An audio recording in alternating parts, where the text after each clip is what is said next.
Hello friends, good evening. Welcome to Smile Talk paramedical channel. Friends, ಈ ವಿಡಿಯೋದಲ್ಲಿ paramedical internship ಬಗ್ಗೆ ಮಾಹಿತಿಯನ್ನು ಕೊಡ್ತಾ ಇದ್ದೀನಿ. ಯಾಕಂತಂದರೆ ಭಾಳಷ್ಟು ವಿದ್ಯಾರ್ಥಿಗಳಲ್ಲಿ ಇಂಟರ್ನ್ಶಿಪ್ ಬಗ್ಗೆ ತುಂಬ ಒಂದು ಕನ್ಫ್ಯೂಷನ್ ಇದೆ. ಇಂಟರ್ನ್ಶಿಪ್ ಬಗ್ಗೆ ಏನು ಕನ್ಫ್ಯೂಷನ್ ಅಂತಂದರೆ, ಈಗ ನಾವು ಹೈಯರ್ ಎಜುಕೇಷನ್ ಮಾಡಬೇಕಂತ ಇದ್ದೀವಿ. BSc ಮಾಡಬೇಕಂತಂದರೆ ನಮ್ಗಳಿಗೆ ಇಂಟರ್ನ್ಶಿಪ್ ಕಂಪಲ್ಸರಿನಾ, ಮತ್ತು ಇನ್ ಕೇಸ್ ಆಫ್ ನಾವೇನಾದರೂ BScಗೆ ಅಡ್ಮಿಷನ್ ಮಾಡಿಸಿದರೆ ಇಂಟರ್ನ್ಶಿಪ್ ಮಾಡಲೇಬೇಕಾ ಅನ್ನೋದ್ರ ಬಗ್ಗೆ ನಿಮ್ಮೊಂದು ಕ್ಲಾರಿಟಿಯನ್ನು ಕೊಡಲಿಕ್ಕೆ ನಾನು ಪ್ರಯತ್ನ ಮಾಡ್ತೇನೆ. ಜೊತೆಗೆ ಇಲ್ಲಿ ಪ್ಯಾರಾಮೆಡಿಕಲ್ ಬೋರ್ಡ್ ಏನು ಹೇಳುತ್ತೆ ಅದನ್ನು ಕೂಡ ನಾನು ಇಲ್ಲಿ ನಿಮಗೆ ಸ್ಪಷ್ಟತೆಯನ್ನು ಕೊಡ್ತೇನೆ. ಇಂಟರ್ನ್ಶಿಪ್ಗೆ ಸಂಬಂಧಿಸಿದಂಥ ಒಂದು ಡೌಟ್ಗಳನ್ನು ನಿಮ್ಗಳಿಗೆ ನಾನು ಕ್ಲಿಯರ್ ಮಾಡ್ತಿದ್ದೀನಿ ಈ ವಿಡಿಯೋ ಮುಖಾಂತರ. ವಿಡಿಯೋ ಪೂರ್ತಿಯಾಗಿ ಕೇಳಿ ನೋಡಿ. ಜೊತೆಗೆ ಚಾನಲ್ ಹೊಸಬರಾಗಿದ್ದರೆ ನಮ್ಮ ಚಾನಲ್ನ ಸಬ್ಸ್ಕ್ರೈಬ್ ಮಾಡಿ ಸಪೋರ್ಟ್ ಮಾಡೋದನ್ನು ಕೂಡ ನೋಡಿ. ಫ್ರೆಂಡ್ಸ್, ಇಲ್ಲಿ ನಮ್ಮ ಪ್ಯಾರಾಮೆಡಿಕಲ್ ಬೋರ್ಡ್ನವರು ಒಂದು ಯಾವಾಗ ಸಿಲೆಬಸ್ ಚೇಂಜ್ ಆಯಿತು ಆವಾಗಲೇ ಒಂದು ನೋಟಿಫಿಕೇಷನ್ ಕೂಡ ಇಶ್ಯೂ ಮಾಡಿದ್ರು. ಅದ್ರ ಜೊತೆಗೆ 2023ರಲ್ಲಿ ಒಂದು ಡಿಕ್ಲೇರೇಷನ್ ಮಾಡಿದರು. ಏನಂತಂದರೆ, ಯಾವ ವಿದ್ಯಾರ್ಥಿಗಳು ಈಗ 2017-18ನೇ ಸಾಲಿನಿಂದ ಪಾಸ್ಔಟ್ ಆಗ್ತಾರೆ ಅವರುಗಳಿಗೆ 3 ತಿಂಗಳ ಇಂಟರ್ನ್ಶಿಪ್ ಕಂಪಲ್ಸರಿ. ಯಾರು 2017-18ನೇ ಸಾಲಿನಲ್ಲಿ ಪಾಸ್ಔಟ್ ಆಗ್ತಾರೆ ಅವರಿಗೆಲ್ಲರಿಗೂ ಕಂಪಲ್ಸರಿ ಇಂಟರ್ನ್ಶಿಪ್ ಇರುತ್ತೆ ಅಂತ ಇಲ್ಲಿ ಡಿಕ್ಲರೇಷನ್ ಕೊಟ್ಟಿರುವಂಥದ್ದು.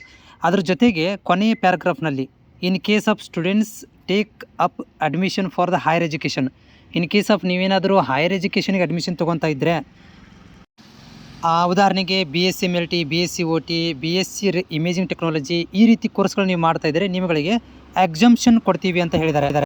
ಎಕ್ಸಂಪ್ಷನ್ ಅಂತಂದರೆ ಸಡಿಲಿಕೆ, ಅಂದರೆ ನಿಮಗೆ ಇಂಟರ್ನ್ಶಿಪ್ ಮಾಡುವಂಥ ಅವಶ್ಯಕತೆ ಇಲ್ಲ. ನೀವುಗಳು ಏನು ಮಾಡ್ಬೋದು ಅಂತಂದರೆ ಡೈರೆಕ್ಟಾಗಿ ನೀವು BScಗೆ ಅಡ್ಮಿಷನನ್ನು ತೊಗೋಬೋದು. ಇಲ್ಲಿ ನೀವು ಹೈಯರ್ ಎಜುಕೇಷನ್ಗೆ ಏನಾದರೂ ಅಡ್ಮಿಷನ್ ಆಗಿದ್ದರೆ ನೀವು ಇಲ್ಲಿ ಇಂಟರ್ನ್ಶಿಪ್ ಮಾಡುವಂಥ ಅವಶ್ಯಕತೆ ಇಲ್ಲ ಅಂತ ಇವರು ಸ್ಪಷ್ಟವಾಗಿ ಇಲ್ಲಿ ಈ ಒಂದು ನೋಟಿಫಿಕೇಷನಲ್ಲಿ ಮಾಹಿತಿಯನ್ನು ಕೊಟ್ಟಿರುವಂಥದ್ದು. ನೀವು ಈ ವರ್ಷ ಏನಾದರೂ ನೀವು ಈಗ ರಿಸಲ್ಟ್ ವೇಟ್ ಮಾಡ್ತಾಯಿದ್ದೀರಿ, ಈಗ ನೀವು ರಿಸಲ್ಟ್ ಬಂದ ತಕ್ಷಣ ಅಡ್ಮಿಷನ್ ಆಗ್ತೀನಿ ಅಂತಂದರೆ, ನೀವೇನಾದರೂ ಅಡ್ಮಿಷನ್ ಆಗಿಬಿಟ್ರೆ ನಿಮ್ಗಳಿಗೆ ಇಂಟರ್ನ್ಶಿಪ್ ಅವಶ್ಯಕತೆ ಇಲ್ಲ.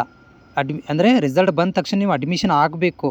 BScಗೆ ಅಡ್ಮಿಷನ್ ಆದರೆ ನಿಮಗೆ ಇಂಟರ್ನ್ಶಿಪ್ ಅವಶ್ಯಕತೆ ಇಲ್ಲ. ಇನ್ ಕೇಸ್ ಆಫ್ ಇಲ್ಲ ಸರ್, ಈಗ ನಾವು ಸಡನ್ನಾಗಿ ರಿಸಲ್ಟ್ ಬಂದ ತಕ್ಷಣ ಮಾಡೋದಿಲ್ಲ, ನಾವು ಆಗಸ್ಟ್ ಸೆಪ್ಟೆಂಬರಲ್ಲಿ ಮಾಡ್ಕೊತೀವಿ ಅಂತಂದರೆ ನೀವು ಇಂಟರ್ನ್ಶಿಪ್ ಮಾಡಬೇಕಾಗತ್ತೆ. ಯಾಕಂತಂದರೆ ನಿಮಗೆ ಡಿಪ್ಲೊಮಾ ಸರ್ಟಿಫಿಕೇಟ್ ಬರಬೇಕಂತಂದರೆ 3 ತಿಂಗಳು ಇಂಟರ್ನ್ಶಿಪ್ ಕಂಪಲ್ಸರಿ ಇರುತ್ತೆ. ಇಂಟರ್ನ್ಶಿಪ್ ಸರ್ಟಿಫಿಕೇಟ್ ಬೇಕಂತಂದರೆ, ಇಲ್ಲ ನಾನು ಹೈಯರ್ ಎಜುಕೇಷನ್ ಮಾಡ್ತಾಯಿದ್ದೀನಿ ಅಂತಂದರೆ ನಿಮಗೆ 3 ತಿಂಗಳು ಇಂಟರ್ನ್ಶಿಪ್ ಅವಶ್ಯಕತೆ ಇರೋದಿಲ್ಲ. ನೀವು ಹೈಯರ್ ಎಜುಕೇಷನ್ ಮಾಡ್ಬೋದು, ಪ್ಲಸ್ ಡಿಪ್ಲೊಮಾ ಸರ್ಟಿಫಿಕೇಟ್ಗೂ ಎಲಿಜಿಬಲ್ ಪಡ್ಕೊತೀರಾ ನೀವು. ಇಲ್ಲ ನಾನು ಹೈಯರ್ ಎಜುಕೇಷನ್ನ ಮುಂದಿನ ವರ್ಷ ಮಾಡ್ಬೇಕಂತಿದ್ದೀನಿ ಅಂತಂದರೆ ನೀವು ಕಂಪಲ್ಸರಿ ಇಂಟರ್ನ್ಶಿಪ್ ಮಾಡಲೇಬೇಕು, ಪ್ಲಸ್ ಡಿಪ್ಲೊಮಾ ಸರ್ಟಿಫಿಕೇಟ್ ನಿಮ್ಗೆ ಬೇಕಂತಂದರೆ ಇಂಟರ್ನ್ಶಿಪ್ ಮಾಡಬೇಕಾಗತ್ತೆ. ಹೈಯರ್ ಎಜುಕೇಷನ್ ಮಾಡ್ತಿದ್ರೆ ಮಾತ್ರ ನಿಮಗೆ ಇಂಟರ್ನ್ಶಿಪ್ ಅವಶ್ಯಕತೆ ಇರೋದಿಲ್ಲ. ಈ ಒಂದು ನೋಟಿಫಿಕೇಷನ್ ಮಾಹಿತಿ ಕೊಟ್ಟಿರುವಂಥದ್ದು. ಆಮೇಲೆ ಇನ್ನೊಂದು ಥಿಂಗ್ಸ್ ಏನಂತಂದರೆ, ಈಗ ನಮಗೆ ಗೌರ್ಮೆಂಟ್ ಕಾಲೇಜಲ್ಲಿ ಏನಾಗುತ್ತೆ ಅಂತಂದರೆ ರಿಸಲ್ಟ್ ಬರೋ ತನಕ ನೀವು ಕಾಯಬೇಕಾಗುತ್ತೆ. ಯಾಕಂದರೆ ಈ ಒಂದು ನೋಟಿಫಿಕೇಷನ್ದಲ್ಲಿ ಏನು ಕೊಟ್ಟಿದ್ದಾರೆ ಅಂತಂದರೆ, ನೀವು 3rd ಇಯರ್ದಲ್ಲಿ ಎಕ್ಸಾಮ್ ಪಾಸ್ ಆಗಲೇಬೇಕು, ಎಲ್ಲ ಸಬ್ಜೆಕ್ಟ್ಗಳು ಕ್ಲಿಯರ್ ಆಗಿದ್ದರೆ ಮಾತ್ರ ನೀವು ಇಂಟರ್ನ್ಶಿಪ್ ಮಾಡಬೇಕು ಅಂತ ಇಲ್ಲಿ ಕೊಟ್ಟಿದ್ದಾರೆ. ಒಂದಷ್ಟು ಪ್ರೈವೇಟ್ ಕಾಲೇಜುಗಳು ಏನು ಮಾಡ್ತಿದ್ದಾರೆ ಅಂದರೆ, ರಿಸಲ್ಟ್ ಬರಲಿ ಬರದೇ ಇರಲಿ ಎಲ್ಲರೂ ಏನು ಮಾಡ್ತಾಯಿದ್ದಾರೆ, ಇಂಟರ್ನ್ಶಿಪ್ಗೆ ಅಡ್ವಾನ್ಸಿಗೆ ಕಳಿಸ್ತಾ ಇದ್ದಾರೆ. ಅದು ತಪ್ಪದು, ಬಟ್ ಅದು ಇಲ್ಲಿಗಲ್ ಅಂತ ಕರಿತೀವಿ ಅದಕ್ಕೆ ನಾವು.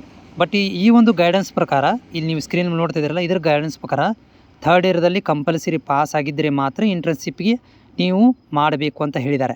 3rd ಇಯರ್ ಪಾಸ್ ಆಗಿದ್ದರೆ ಮಾತ್ರ ಇಂಟರ್ನ್ಶಿಪ್ಗೆ ಅರ್ಹತೆಯನ್ನು ಪಡ್ಕೊತೀರ ಅಂತ ಹೇಳಿದ್ದಾರೆ. ಆದರೆ ನೀವು ಅನ್ಕೋಬೋದು, ನಾವು ಪ್ರೈವೇಟ್ ಕಾಲೇಜಲ್ಲಿ ಇದ್ದೀವಿ, ನಾವು ಆಲ್ರೆಡಿ ಮಾಡ್ತಾಯಿದ್ದೀವಿ ಅಂತಂದರೆ ಅದು ಕಾಲೇಜಿಗೆ ಬಿಟ್ಟಿರುವಂಥ ವಿಷಯ. ಅವರು ಇಲ್ಲಿಗಲ್ ಆ್ಯಕ್ಟಿವಿಟಿಗಳನ್ನು ಮಾಡ್ತಿರ್ತಾರೆ, ಅದಕ್ಕೆ ಯಾರು ಹೇಳೋರಿಲ್ಲ ಕೇಳೋರಿಲ್ಲ. ಹಾಗಂಥೇಳಿ ಅದು ಏನು ಎಲಿಜಿಬಿಲಿಟಿ ಪಡ್ಕೊಳ್ಳೋದಿಲ್ಲವ ಅಂತಂದರೆ ಎಲಿಜಿಬಿಲಿಟಿ ಪಡ್ಕೊಳ್ಳುತ್ತೆ. ಪ್ರೈವೇಟ್ ಕಾಲೇಜಲ್ಲಿ ಏನು ಮಾಡ್ತಾರಪ್ಪ ಅಂತಂದರೆ ನಿಮಗೆ ಎಲಿಜಿಬಿಲಿಟಿಯನ್ನು ಕೊಡ್ತಾರೆ, ಇಂಟರ್ನ್ಶಿಪ್ ಸರ್ಟಿಫಿಕೇಟನ್ನು ಕೂಡ ಇಶ್ಯೂ ಆಗಂಗೆ ಮಾಡ್ತಾರೆ. ಅದು ಬೇರೆ ವಿಷಯ ಆಗುತ್ತೆ. ಬಟ್ ಆ್ಯಸ್ ಪರ್ ದ ಇವರ ಒಂದು ಇದರ ಪ್ರಕಾರ, ಗೈಡ್ಲೈನ್ಸ್ ಪ್ರಕಾರ 3rd ಇಯರ್ ಕಂಪಲ್ಸರಿ ಪಾಸ್ ಆಗಬೇಕು. ಪಾಸ್ ಆದವ್ರಿಗೆ ಮಾತ್ರ ಇಂಟರ್ನ್ಶಿಪ್ ಇರುತ್ತೆ. ನೀವು ಹೈಯರ್ ಎಜುಕೇಷನ್ ಮಾಡ್ಕೊತೀನಿ ಅಂತಂದರೆ ಇಂಟರ್ನ್ಶಿಪ್ ಇರೋದಿಲ್ಲ.